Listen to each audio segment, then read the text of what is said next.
खालिस्तान जिंदाबाद, खालिस्तान जिंदाबाद।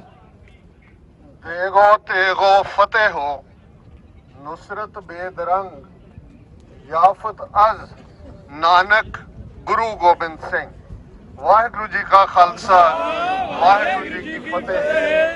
अज 10 दसंबर के दिन जदों के ह्यूमन राइट्स डे की 72वीं वर्षगांठ है, इंडियन कौंसलेट के बाहर खालिस्तान के फहरा रहे झंडे एक बड़ा स्पष्ट सुनेहा दे रहे हैं। ये जिहड़े लफज मैं शुरुआत च कहे, ये जदों 1710 दे विच पहला सिख राज स्थापित हुंदा है ते फारसी दे ये शब्द साडे सिख राज दे सिक्के दे उत्ते उकरे हुए सन कि देख जिहड़ी इकनॉमिकल प्रॉस्पैरिटी है। बेशक असी कड़ा प्रसाद जिहड़ा गुरु तो प्रवान हुंदा है, कृपान भेंट हुंदा है, उन्होंने भी देग कहंदे हैं, पर देग रिप्रेजेंट करती है इकनॉमिकल प्रॉस्पैरिटी कि जिस राज दे विच कोई भुखा ना सवे और गुरु रामदास जी का दर जां करतारपुर साहिब जिथे गुरु नानक साहब ने 18 वरे खेती की, उस तो बाद हर गुरु की नगरी वो करतारपुर साहिब होए, दूसरे पातशाह दे वेले खडूर साहब होए, फिर गोइंदवाल साहब होए, फिर अमृतसर होए, तरनताਰਨ साहब होए, हरगोबिंदपुर होए, कीरतपुर साहब होए, अनंतपुर साहब होए, पौंटा साहब होए या अबचल नगर हजूर साहब होए। ये सारे वो सिटी मॉडल ने जिहड़े गुरु साहबान ने सिरजे। अज भी अमृतसर दे विच 52 किते 52 प्रोफैशनस दे वो लोग जिहड़े गुरु रामदास जी ने इनवाइट कीते और अमृतसर विदिन 200 ईयर्स दुनिया का वड्डा कमर्शियल सेंटर सी। ये साडी पोलीटिकल पावर का पहला मैसेज है कि कोई भी जदों तुहाडे कोल राज भाग हुंदे ने, आ यूपी और बिहार का हाल देख लो, ये इवें नहीं सी। ये बड़ियां प्रॉस्परस स्टेट सी, बहुत पानी है गंगा जमुना का, पर जदों पोलीटिकल पावर गई, शेरशाह सूरी तो बाद हालात बदलते गए। 1857 के गदर तो बाद अंग्रेज़ों ने ऐसा रोलिया कि बिहारियों नूं सिर्फ फौज घोड़ियां दा खरखरा करन दे लई रखिया जांदा सी, बर्बाद हो गए। अज साडे खेतां च आके वो कम करते ने। ये देग दे नाल पोलीटिकल पावर जुड़ी हुई है ते देग उदों तक नहीं हुंदी, इकनॉमिकल प्रॉस्पैरिटी उदों तक नहीं हुंदी जदों तक तेग ना होए। तेग पावर दी गल है, माइट दी गल है, डिसीजन मेकिंग पावर तुहाडे कोल होण दी गल है। और यही देग तेग दी फिलॉसफी याफत अज नानक गुरु गोबिंद सिंह।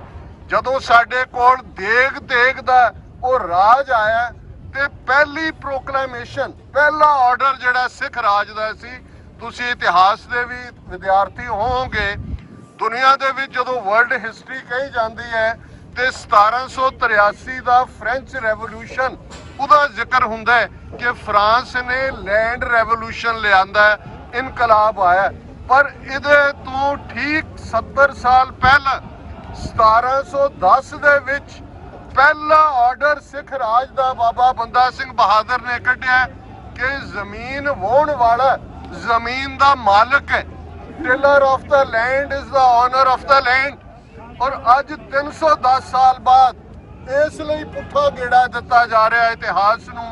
ये अडानी और अंबानी दे कहण ते जिहड़े 3 फॉर्म एक्ट्स लिआंदे गए ने, जे लुबे लवाब 2 लफ्जां च कढ़ना होए इहदा ते वो ये है कि तुहानूं अपणियां ज़मीनां दे विच मुजाहरे बनाया जाएगा, टिलर बनाया जाएगा जो 800 साल तो उत्थे सी और जिन्हों बंदा सिंह बहादुर ने बदलिया सी। सो कोई भुलेखा नहीं रहना चाहिए। असी कोई भी लहर चले जिहड़ी इंसाफ ते लई है उहदे नाल है। साडे दिल धड़क रहे ने अपने 5 लाख के करीब अपने सिख भैणां भरावां दे लई, किसानां दे लई कि उत्थे वो बैठे ने 2 हफ्ते तो 2 महीने पंजाब च ट्रैक च बैठे रहे। पर एक गल दा ध्यान रखिए, चंगा डॉक्टर वो हुंदा है जिहड़ा बीमारी दा इलाज करदे।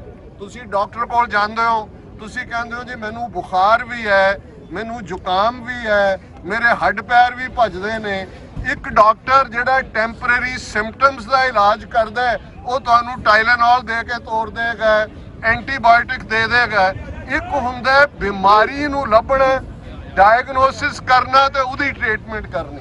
ਅੱਜ ਤੁਹਾਡੀਆਂ ਜ਼ਮੀਨਾਂ ਖੋਣ ਦੀ ਤਿਆਰੀ ਹੈ, ਪਾਣੀ ਪਹਿਲਾਂ ਖੋਹ ਲਿਆ ਗਿਆ ਹੈ, ਪਹਿਲਾਂ ਤੁਹਾਨੂੰ ਕਨਸਟੀਟਿਊਸ਼ਨ ਦੇ ਥੱਲੇ ਹਿੰਦੂ ਬਣਾ ਦਿੱਤਾ ਗਿਆ, ਚੰਡੀਗੜ੍ਹ ਖੋਹ ਲਿਆ। ਇਹ ਸਾਰੇ ਬਿਮਾਰੀ ਦੇ ਸਿੰਪਟਮ ਨੇ।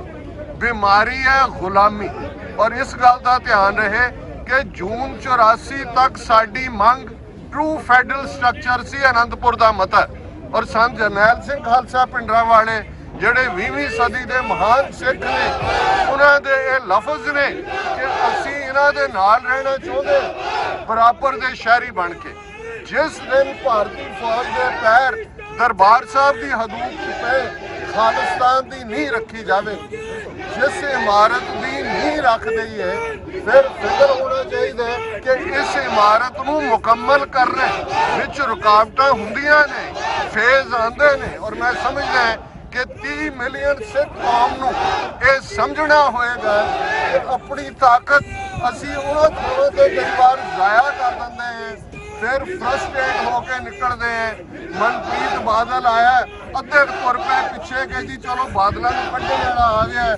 ਆ ਝਾੜੂ ਵਾਲੇ ਆਏ, ਬਹੁਤਿਆਂ ਨੇ ਪੱਗਾਂ ਨਾਲ ਵੀ ਝਾੜੂ ਬੰਨ ਲਏ, ਬਿਲਕੁਲ ਬੇਸ਼ਰਮੀ ਬੇਹਯਾਈ ਵੀ ਇਹ ਸਾਡੀ ਕਿਸਮਤ ਬਦਲ ਦੇਣਗੇ। ਅੱਜ ਜਿਨ੍ਹਾਂ ਸਟੇਜਾਂ ਤੋਂ ਤੁਹਾਨੂੰ ਜੈਕਾਰਾ ਵਜਾਣ, ਜਿਹੜਾ ਗਜਾਣ ਦੀ ਆਦਤ ਜਿਹੜੀ ਹੈ ਉਹ ਅਲਾਓ ਨਹੀਂ ਕਰ ਰਹੇ, ਫਤਿਹ ਤੋਂ ਮਨਾ ਕੀਤਾ ਜਾ ਰਿਹਾ।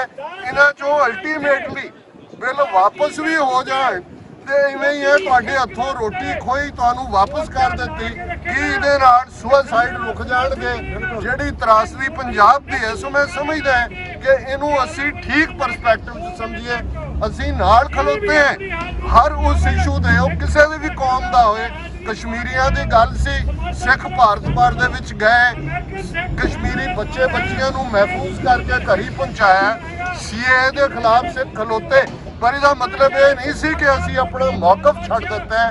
ਜਿਹੜੇ ਨਿਸ਼ਾਨੇ ਤੋਂ ਚੂਕ ਜਾਂਦੇ ਨੇ, ਅਸੀਂ ਅਕਾਲੀ ਲੀਡਰਸ਼ਿਪ ਨੂੰ ਅੱਜ ਤੱਕ ਮਾਫ ਨਹੀਂ ਕਰਦੇ। 47 ਦੌਰ ਦੀ ਕਿ ਭਾਈ ਕੌਮ ਦੀ ਕਿਸਮਤ ਘੜਨ ਦਾ ਵੇਲਾ ਸੀ, ਔਰ ਇਹਨਾਂ ਨੇ ਜਾ ਕੇ ਉੱਥੇ ਕੀ ਕੀਤਾ, ਕੀ ਫੈਸਲਾ ਲਿਆ, ਇਹਨਾਂ ਦੇ ਨਾਲ ਹੋਏ। ਤੇ ਸਾਨੂੰ ਵੀ ਫੈਸਲਾ ਜਿਹੜਾ ਇਹ ਕਰਨਾ ਹੋਏਗਾ ਕਿ ਖਾਲਿਸਤਾਨ ਦੀ ਆਜ਼ਾਦੀ ਤੋਂ ਬਿਨਾਂ ਸਿੱਖਾਂ ਦਾ ਕੋਈ ਮਸਲਾ ਹੱਲ ਨਹੀਂ ਹੋਣਾ। ਇਹ ਗੱਲ ਸਾਨੂੰ ਅੱਜ ਸਮਝ ਆ ਜਾਏ, ਹੋਰ 100 ਸਾਲ ਖੱਜਲ ਖਰਾਬ ਹੋ ਕੇ ਸਮਝ ਆਏ। ਸੋ ਕਨਕਲੂਜਨ ਦੇ ਵਿੱਚ ਮੈਂ ਚਾਹਾਂਗਾ ਕਿ 5 ਨਾਅਰੇ ਬੁਲੰਦ ਸੁਰ ਦੇ ਵਿੱਚ, ਜਿਹਦੇ ਬਾਰੇ ਕੋਈ ਭੁਲੇਖਾ ਨਹੀਂ ਹੋਣਾ ਚਾਹੀਦਾ ਕਿ ਅਲਟੀਮੇਟ ਸਾਡੀ ਡੈਸਟੀਨੇਸ਼ਨ ਖਾਲਿਸਤਾਨ ਹੈ। ਔਰ ਇਹ ਅਕਾਲ ਤਖਤ ਨਾਲ ਜੁੜਿਆ ਕਨਸੈਪਟ ਹੈ, ਸਰਬੱਤ ਖਾਲਸਾ ਨਾਲ ਜੁੜਿਆ ਕਨਸੈਪਟ ਹੈ। ਔਰ ਇਹਦੇ ਨਾਲ ਅਕਾਲ ਤਖਤ ਤੋਂ ਆਈ ਆਵਾਜ਼, ਅਕਾਲ ਤਖਤ ਤੋਂ ਆਈ ਆਵਾਜ਼, ਅਕਾਲ ਤਖਤ ਤੋਂ ਆਈ ਆਵਾਜ਼, ਅਕਾਲ ਤਖਤ ਤੋਂ ਆਈ ਆਵਾਜ਼, ਅਕਾਲ ਤਖਤ ਤੋਂ ਆਈ ਆਵਾਜ਼। ਵਾਹਿਗੁਰੂ ਜੀ ਕਾ ਖਾਲਸਾ।